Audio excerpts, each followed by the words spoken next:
Sí, doctora. ¿Sí? Voy a poner acá el puntero. Ahí está. Bien. Como le dijo el doctor Cristiani, vamos a seguir con el tema de prótesis parcial removible y vamos a abocarnos hoy a la partes constitutivas de la prótesis parcial. Estas son prótesis parciales. Disculpen, por ahí tengo un problemita con el mouse que va y viene, no sé por qué. Estas son prótesis parciales. Acá tienen lo que son de acrílico, acá tienen de cromo, ahora vamos a ver los distintos materiales. Estas son distintas prótesis parciales. Ahora vamos a ver, ¿sí?, las partes constitutivas.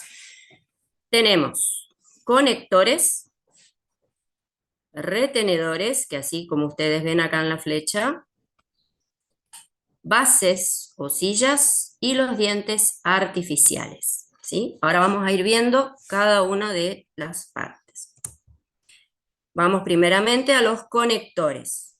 Son los elementos encargados de unir partes separadas de una prótesis parcial removible, ¿sí? Como ven acá en la imagen, esto es un conector mayor, es un conector, este es otro conector, y este es otro conector. ¿Cómo podemos clasificar a los conectores? Tenemos conectores mayores y conectores menores. Conectores mayores son los elementos que unen partes de la prótesis parcial removible y se van a encontrar a ambos lados del arco dentario. Pueden ser, de acuerdo a la clasificación, pueden ser del maxilar superior o del maxilar inferior. Los conectores mayores del maxilar superior o maxilares, tenemos tres: barra, banda y placa. ¿De qué va a depender que yo elija uno de estos tres conectores? Va a depender de la vía de carga que yo tenga en esa prótesis. Tenemos la barra, por ejemplo, se utiliza cuando la vía de carga es dentaria, ¿sí? Como ven acá en la imagen, esta es una barra. Ahora vamos a ver con mejor detalle. La forma es de media caña, como ven acá en la imagen, en un corte transversal, ¿sí?, y un ancho de menos de 6 milímetros. La banda se utiliza cuando la vía de carga es mixta, ¿sí? Acá ven en un corte transversal, tiene una forma acintada o de cinta y con un ancho de más de 6 milímetros. Y la placa se utiliza cuando la vía de carga es mucosa, ¿sí?, es un poquitito más ancha que la banda y, como ven acá en la imagen, cubre grandes zonas del paladar. Entonces, acá tenemos varios ejemplos de barras, acá de los dos lados, distintos formatos. Estas son bandas, fíjense que son un poquitito más extensas que las barras, y las placas, que son todavía más. Estos son distintos ejemplos para que ustedes más o menos se ubiquen los conectores mayores maxilares. Vamos ahora a los conectores mayores mandibulares o del maxilar inferior. Y tenemos barra lingual, la barra lingual con gancho continuo de Kennedy, placa lingual y la barra labial. ¿De qué depende el uso o no de cada uno de estos conectores mayores? Va a depender de la altura de la inserción del frenillo. Entonces, tenemos el conector mayor barra lingual, ¿sí?, que si ustedes ven acá en la imagen, esto que está con la flecha acá, este es el conector mayor, que es un color grisecito más clarito, es el conector más sencillo del maxilar inferior y se utiliza cuando la inserción del frenillo es normal. Si miramos en un corte, vemos que tiene una forma de media pera, ¿sí?, y se ubica equidistante del piso de boca y de las papilas. O sea que acá ven, esta es la barra, este es el piso de boca y estas son las papilas. Entonces, en el medio, por decir así, entre esas dos zonas. Acá ven, este sería en cómo se ve un cromo de barra lingual. Vamos al otro conector mayor, es la barra lingual con gancho continuo de Kennedy o también llamado doble barra lingual.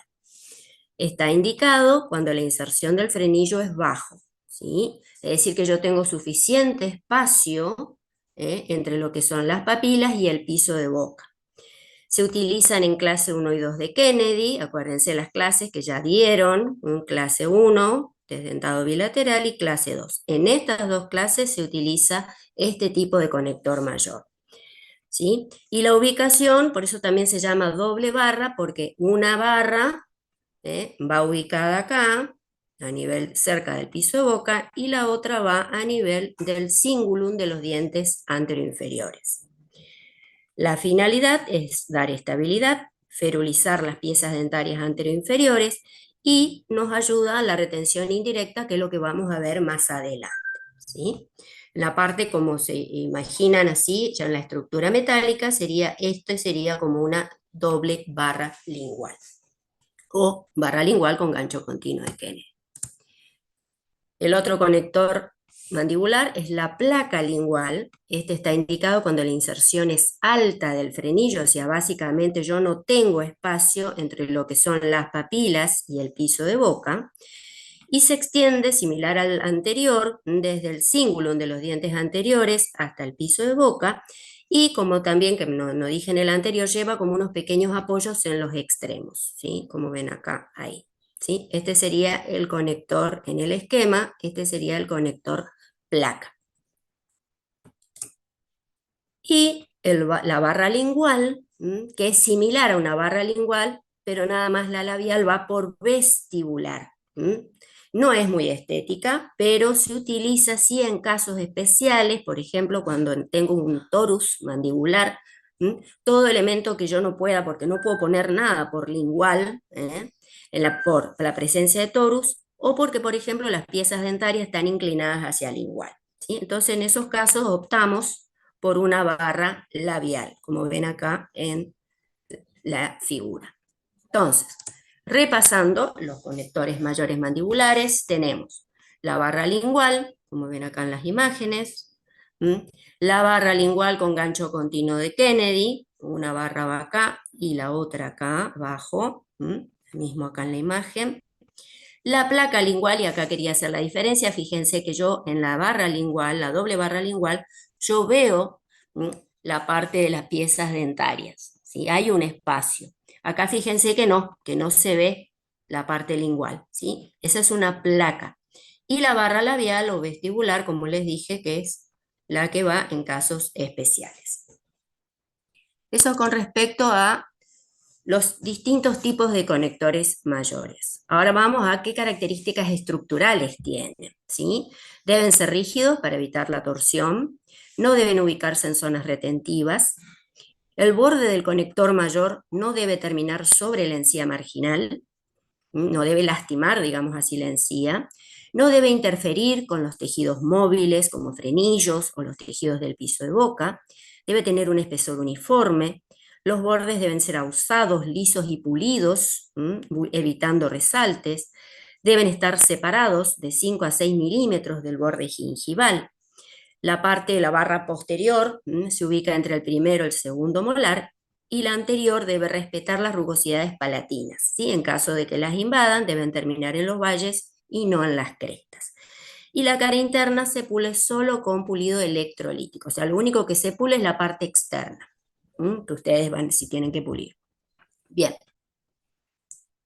Vamos ahora a los conectores menores. ¿Se acuerda que nosotros dentro de conectores teníamos mayores y menores? Ahora vamos a los menores, ¿sí? Son los elementos encargados de unir el conector mayor o la base con otros componentes de la prótesis, como son los apoyos oclusales, retenedores, etc. Si ustedes ven acá en el esquema, esto que está acá en azul, ¿sí? Con la flecha, esos son los conectores menores. Ahí, esos serían los conectores menores.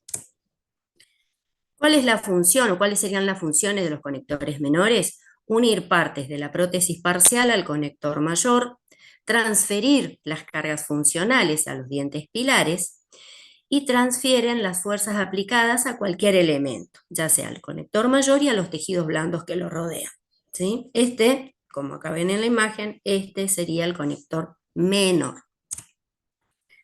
Características estructurales también deben ser rígidos, se ubican en las troneras interproximales, este sería el conector menor, acá. Son más gruesos hacia el lingual y como ustedes ven acá, a medida que yo me voy acercando al contacto, al área de contacto, son más finos. Y si tenemos dos o más conectores próximos, debe tener unas separaciones de 5 milímetros entre ellos, por lo menos. ¿Cuáles son los conectores menores? Tenemos conectores menores que unen, ¿no? Ustedes acá ven, miren la flecha, tienen un conector menor que une un gancho circunferencial, este es el gancho circunferencial, ahora vamos a ver, con el conector mayor. Tenemos el conector menor que une un apoyo, ¿sí?, al conector mayor. Tenemos un conector menor que une la base al conector mayor y el que une el plano guía con la base. Eso con respecto a conectores. Vamos ahora al otro componente que eran los retenedores. Los retenedores son elementos metálicos que aseguran la posición estable y fija de la prótesis, impidiendo que sea removida o desplazada de su lugar en los actos habituales del paciente como la masticación, deglución, fonación, etc. ¿Sí? Como ven acá en la imagen, estos serían los retenedores, ¿sí?, estos que abrazan, digamos así, a la pieza dentaria. Este también sería un retenedor. Ahora vamos a la clasificación. Tenemos retenedores directos y retenedores indirectos. Los directos pueden ser extracoronarios, que actúan por prehensión, es decir, sujetan o agarran, digamos así, la pieza dentaria, y los intracoronarios, que son los que actúan por fricción, van dentro, digamos así, de la corona. Dentro de los extracoronarios tenemos los circunferenciales, barra de contacto y combinados como el complejo RPI. Dentro de los intracoronarios tenemos ataches, pernos, broches y piezas telescópicas. Y dentro de los indirectos tenemos el gancho continuo de Kennedy, el estabilizador de Kummer y el brazo inactivo de los retenedores que actúan también como retención indirecta. Vamos ahora a hablar de los extracoronarios. Habíamos hablado que actúan por prehensión, tenemos los circunferenciales, ahora vamos a hablar de cada uno. Barra de contacto, yo ahí el esquema y acá es la parte metálica para que entiendan, ¿sí? Barra de contacto y el combinado. Así que fíjense que ya por vestibular, ya no es el metal, ahora vamos a ver con más detalle, terminan de otra forma por vestibular.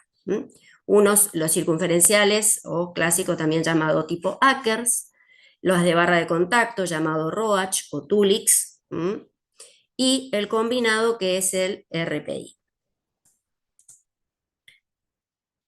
Vamos entonces al clásico que ustedes con más frecuencia van a manejar, que son los ganchos el tipo Akers, ¿sí? Está compuesto por un apoyo,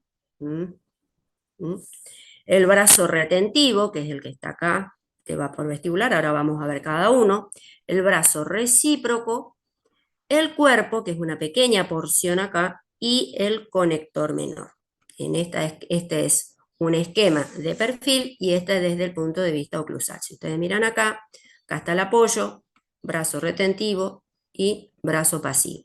¿Sí? Acá se ve el cuerpo nada más del retenedor. Vamos entonces, primer parte, como dijimos, apoyo. El apoyo oclusal se apoya sobre las superficies oclusales y singulares de las piezas dentarias. ¿Sí? Estos van a ver en las próximas clases la forma que van a tener los apoyos para que asiente correctamente el conector, el retenedor, perdón.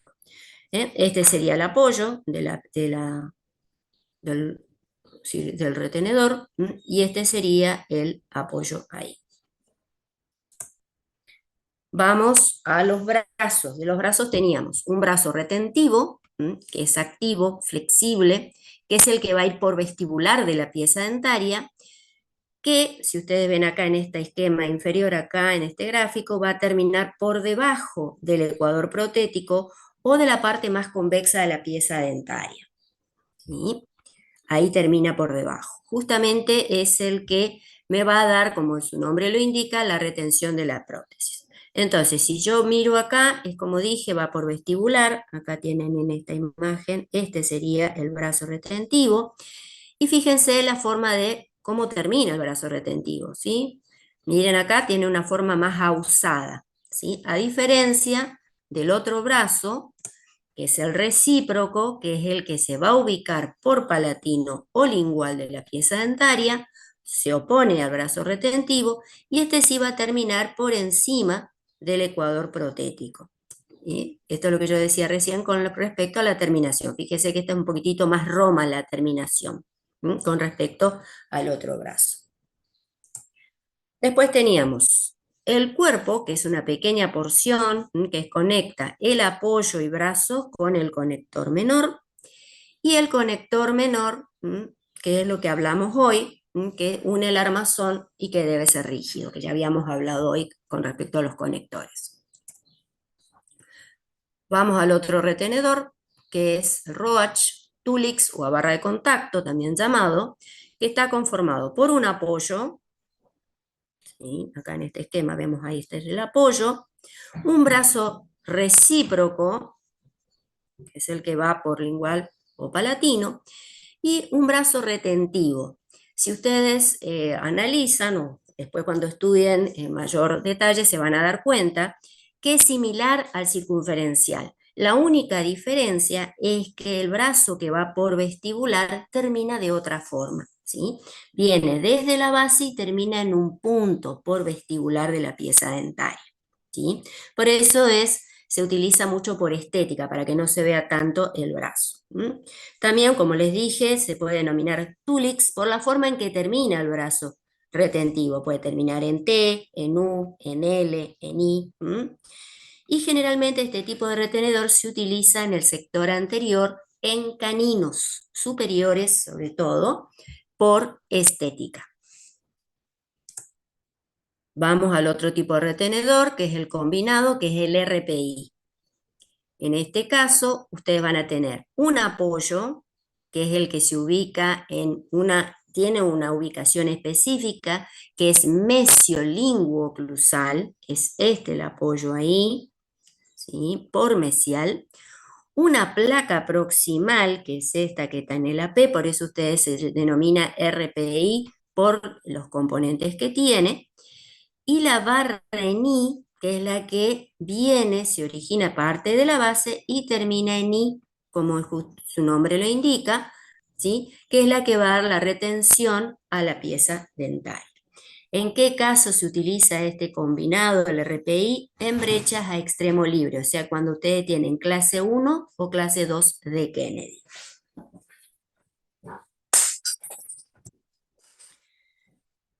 ¿Cuáles son los requerimientos funcionales ahora de los retenedores? ¿Sí? Tienen que tener retención, soporte, estabilidad, reciprocidad, circlaje de 180 grados y pasividad. Ahora vamos a ver cada uno de ellos. Retención es la propiedad que tiene la prótesis de mantener esa prótesis en boca, evitando que sea expulsada, ¿sí? Entonces, ¿qué parte del retenedor va a otorgar retención específicamente? El brazo retentivo, ¿sí? El que iba por vestibular, ¿sí? Este es el que va por vestibular, es el que va a dar retención. ¿Sí? Ahí está la flecha, ahí, para que sea más claro con la flecha. ¿De qué va a depender la retención? De la longitud que tenga el gancho, del ángulo de convergencia y de la flexibilidad. Esto cuando yo dé el teórico de paralelígrafo vamos a ver un poquitito más en detalle, ¿sí? La flexibilidad va a depender del diámetro del gancho, del ausamiento del extremo terminal, de la sección transversal y del material que sea el retenedor. El otro requisito que tenía que tener era soporte, ¿sí? ¿Qué es soporte? Impide que las fuerzas masticatorias hagan que la prótesis se desplace hacia gingival, ¿sí? O sea, que haga este movimiento y obviamente lastime la encía. Entonces, ¿qué parte del retenedor me va a dar soporte? Los apoyos oclusales. Entonces, seguimos la flecha, ahí tenemos uno, este sería el apoyo, ¿sí? Este sería un apoyo, ese también, ¿m? Para que justamente la prótesis asiente y no lastime la parte de los tejidos blandos. Estabilidad es la resistencia al desplazamiento horizontal, o sea, movimientos laterales de la prótesis. ¿Quiénes dan estabilidad? Todos los componentes de la prótesis van a dar estabilidad. El otro requisito era la reciprocidad, es decir, contrarresta la fuerza horizontal ejercida por el brazo retentivo. ¿Qué parte del retenedor va a dar reciprocidad? El brazo recíproco, como su nombre lo indica, que era, acuérdense, el que iba por palatino, ¿sí? En este caso, el que es RPI va a otorgar la placa proximal, va a dar reciprocidad, ¿sí? Bien. El otro requisito era circlaje de 180 grados, es decir, que quiere decir que la suma de todos los contactos de los elementos deben sumar 180 grados. Por eso ustedes van a ver en los esquemas que los brazos son más largos, o sea, básicamente abarcan toda la convexidad de la pieza dentaria. Y pasividad, es decir, permitir mantener inactivo todos los elementos de la prótesis una vez instalada y asentada en boca. ¿Con qué material podemos encontrar esos retenedores? Pueden ser colados o pueden ser forjados. Los que hablé hasta este momento eran los colados, es decir, hablé del circunferencial, a barra o combinados, ¿sí? Tienen una forma semirredonda o de media caña, su sección transversal, y es mucho más rígido que un forjado. Y el otro, acá, como ven acá en las imágenes que ya vieron, estos son todos de tipo colado. Y después tienen los forjados, que es como ustedes ven acá, como un pequeño alambre que va soldado al armazón, ¿sí? La sección transversal es más redonda y es más flexible. Eso con respecto al material. Vamos ahora a los retenedores directos intracoronarios, ¿sí? Este está compuesto por dos partes, un receptáculo que es una hembra que está en la pieza pilar colada y un anclaje o vástago que es la parte de la prótesis parcial, ¿sí? Tenemos ataches de precisión que son prefabricados, ataches de semiprecisión. Este es un sistema, acá va encastrada la prótesis, acá en esta imagen, si ustedes ven el cursor, acá tienen otro donde va ahí encastrada la prótesis parcial. Las ventajas, que es estética y da un anclaje estable. La desventaja es que es cara, o sea, un costo muy elevado. La técnica es un poquito más minuciosa y hay que sacrificar tejido dentario. Eso con respecto, si se acuerdan de la clasificación que le había dado hoy de los retenedores directos, ¿sí? Ahora vamos a la parte de retenedores indirectos. Son apoyos que ayudan a los retenedores directos a prevenir el desplazamiento de la base a extensión distal en sentido oclusal. ¿Sí? Para que ustedes entiendan, evita que la prótesis por acción de los alimentos sea desplazada del lugar. ¿Sí? ¿Cuáles serían las funciones? Evita el movimiento de la base a extremo libre, disminuye la acción de palanca sobre los pilares extremos y va a dar estabilidad horizontal a la prótesis. ¿Cuáles son los retenedores indirectos? Acá habíamos nombrado, hoy yo les nombré uno, que es el gancho continuo de Kennedy, que se acuerdan que dentro de las funciones yo había dicho que daba retención indirecta.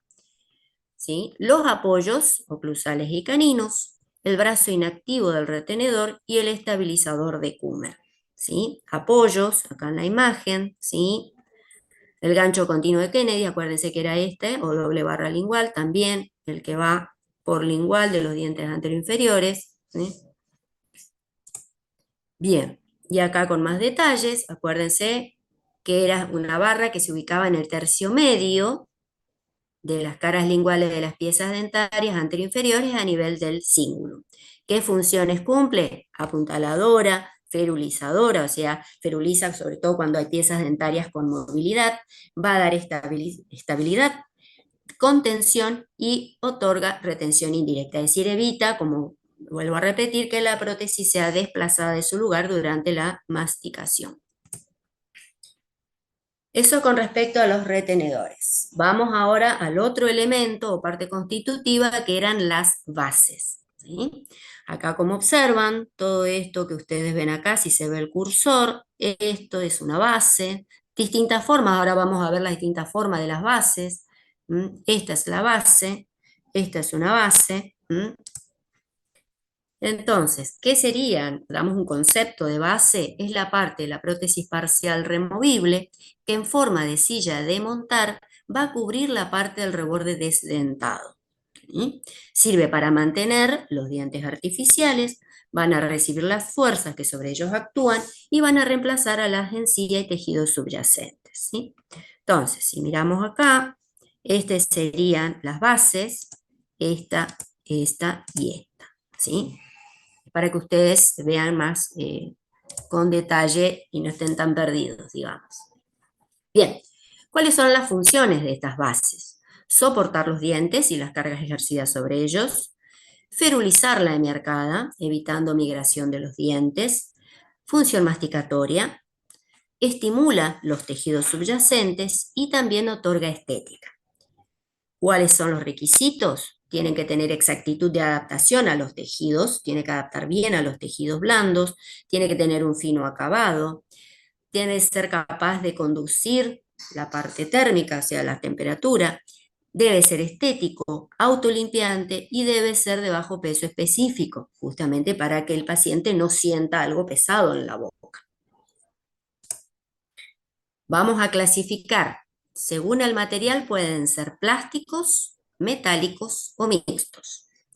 Los plásticos tenemos de acrílico y acrílico esterine. Como ven acá, esta es todo de acrílico.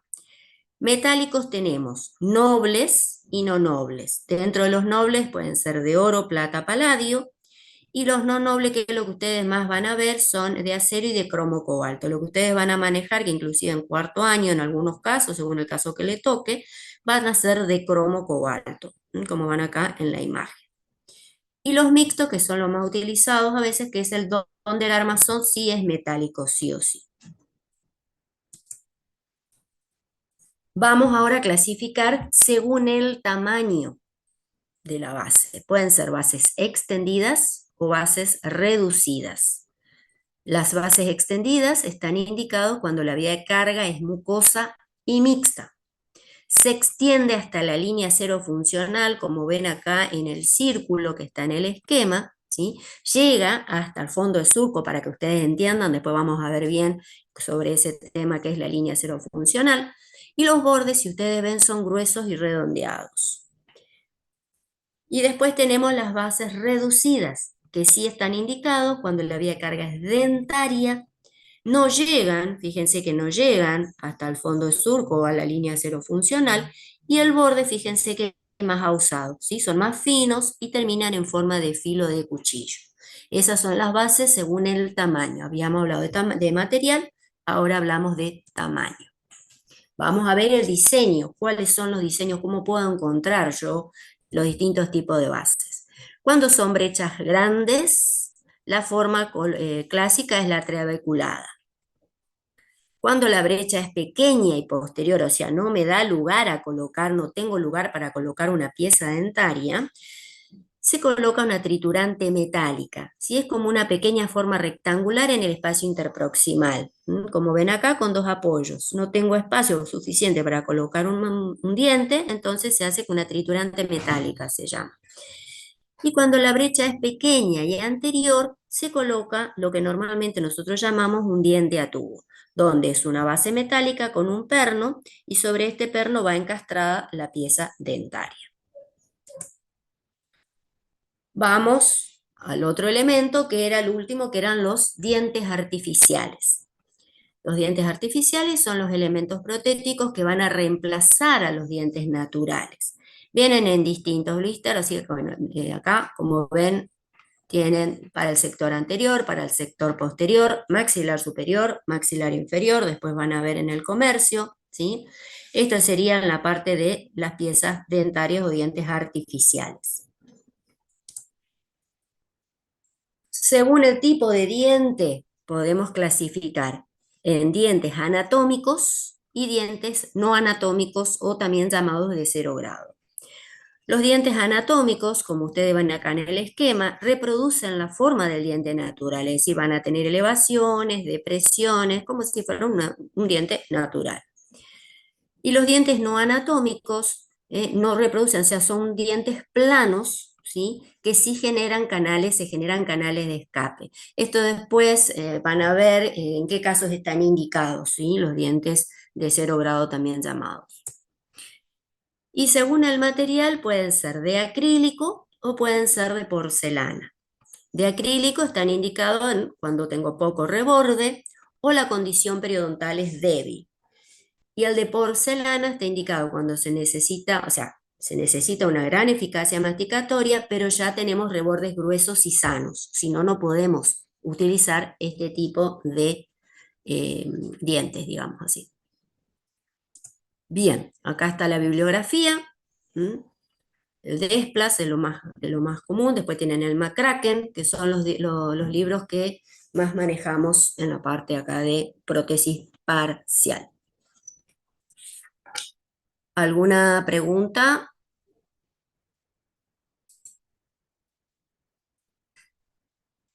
¿Alguna duda que tengan? No, ¿No? no, profe, quedó claro.